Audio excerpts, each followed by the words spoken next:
What's up, guys? Thomas Mott here. Welcome into the Thomas Mott Show on I guess we'll call it Tuesday morning. If those of you guys, of course, did not watch my previous video, I obviously mentioned that I am on the road. And so talking about Philadelphia and what's going on in the National Football League today comes via my iPhone in a corner of a little Airbnb in Norway. And if you guys can't tell, I am exhausted. It is early morning here on a Tuesday morning, meaning late night on a Monday and back in the United States. And I'm basically jumping on here to quickly go ahead and give my thoughts on what went down in that Eagles win over the Vikings. Yes, I was awake for it. I woke up, I went to bed at 1 a.m., and then I woke up for a little nap. It was like a quick one at 2 a.m., and then watched the game till 5:30 a.m., and then went to bed, got 4 hours of sleep, just woke up, and now, of course, about to jump into some things here in Norway. And so, again, short video, short little show here. Just wanted to jump on, give some quick thoughts on what went down. Good, bad, and ugly. Kind of like what I like to do here on the Thomas Mott Show. First off, what a win, guys. Are you guys kidding me? That was one of the most impressive, dominant wins Philadelphia's had in a very, very long time. They've had some good ones, right? I'm not saying Philadelphia's not had impressive or dominant wins, but that was absolutely incredible what they did. The link was rocking, and the straight-up good is Jalen Hurts. Hurts was fantastic. That was Hurts's welcome to the National Football League. I'm a legit NFL quarterback introductory show. That was his very first game where I think the rest of the National Football League is officially going to go, okay, this guy's legit. Because he's had moments where we as Eagle fans all understand he can actually be pretty good. That was the very first time, I think, nationally, on a big-time, primetime stage, other teams are going to go ahead and understand that he is a legit threat to be really, really good this year. He was fantastic. A.J. Brown, Devontae Smith, the entire passing game was really, really good. How about them not only having a great passing game, but being very balanced running the football? At one point, they had 24 runs and 24 passes in that football game. The balance was incredible, and you got to give credit to Shane Steichen. Steichen taking over play calling halfway through last season changed not only the Eagles season last year, but it's changed Jalen Hurts' future. It's changed the projection of this football team. They look absolutely incredible. Also the good, of course, Darius Slay. I want to jump on here quickly and say there is no update on Darius Slay's injury. If you watched till the end of the game, he was kind of limping. He didn't play in that final drive after his second interception. He was great the entire game. We got to at least acknowledge the fact that he was really, really, really, really good.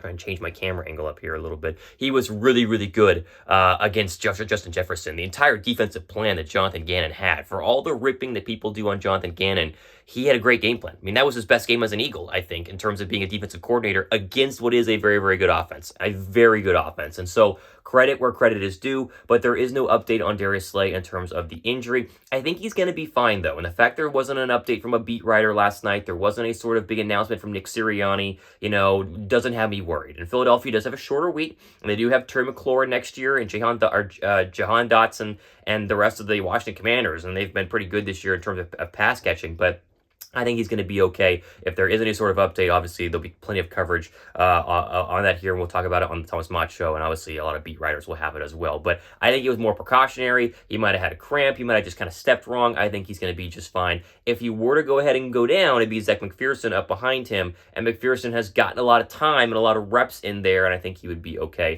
to at least hold on for it for just a little bit. But Slay is on a Pro Bowl caliber trajectory right now. Philadelphia as a whole is looking really, really good, and that was a dominant win.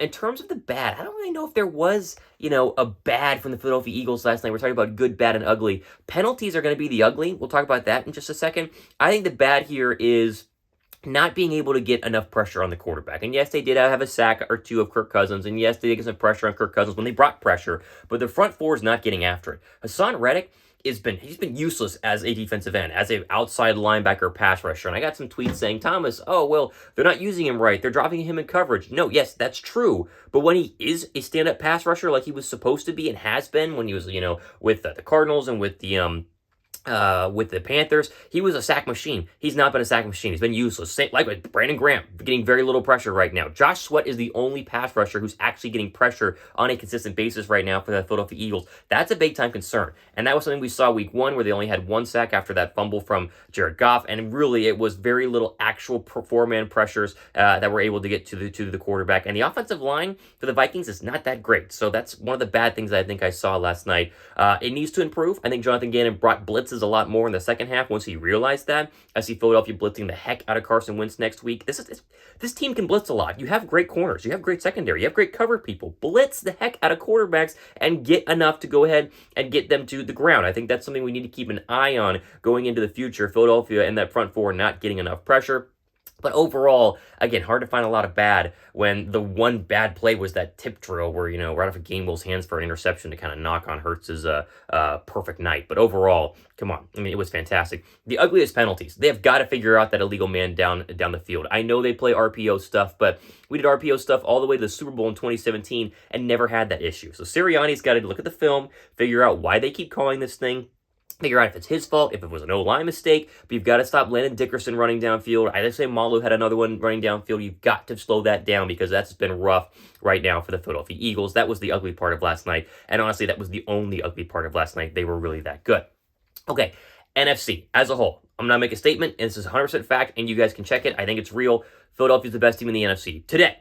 No, it's week 2, so week 2 is very, very early, and obviously things can change. But right now, Philadelphia is the best team. I mean, you can go through the list of issues that other teams have. They're the most complete, and this is the thing you're going to start see national media people start to do this week, especially this week after the win on Monday, is actually recognizing, oh, the Eagles are stacked. And if Jalen Hurts plays well, they're stacked, which we've talked about. I mean, every single Eagle beat writer who's ever written in a blog has said that all off season. And so it's funny to see people start to realize it. But there's not another team in the NFC as scary right now as Philadelphia. The Vikings were it. This was like the best team versus the second best team in terms of the two teams through week 2.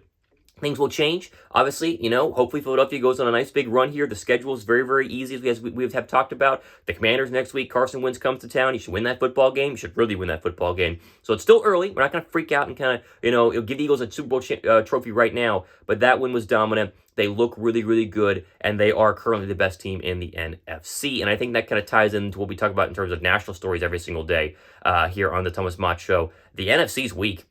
It's weak right now. It's not good. And you go through, every single team in the NFC has serious issues. I mean, literally serious issues. I mean, right now, you can go top to bottom and say Green Bay has, offensive line issues, and they have no wide receivers. And you go, the Rams have some serious offensive line issues, they have no running game. And you can go through, the offensive line issues on the Tampa Bay Buccaneers, and the Cowboys don't have Dak, and on and on and on and on. I mean, the Vikings right there still are probably pretty good, but you only go as far as Kirk Cousins takes you. So I think right now, you feel good about it. You really, really enjoy this win, but come tomorrow, you got to put it behind you and get ready for the Commanders, because a letdown, embarrassing loss to Carson Wentz would be rough, and 2-1 would feel way worse than 3-0. So we'll see. Again, sorry for the quality. I'm just, filming it here on my iPhone, trying to hold my arm up, trying to keep the camera straight and do all this sort of thing. Back on Friday. And so a couple more videos like this. Going to try to get a little better quality here on the Thomas Mott Show. But I appreciate you guys. We're almost to 2,000 subscribers. So if you guys want to hit that sub button, I'd appreciate it. If you guys like what the Eagles are doing this year, you like me talking about the National Football League here. I'd like to kind of, mix in both. I really appreciate you guys. And so fly, Eagles, fly. Thumbs up. Subscribe. I'll go try to get a nap because I'm tired here, because watching football in Europe is brutal. Again, that's it. Man, the birds were good.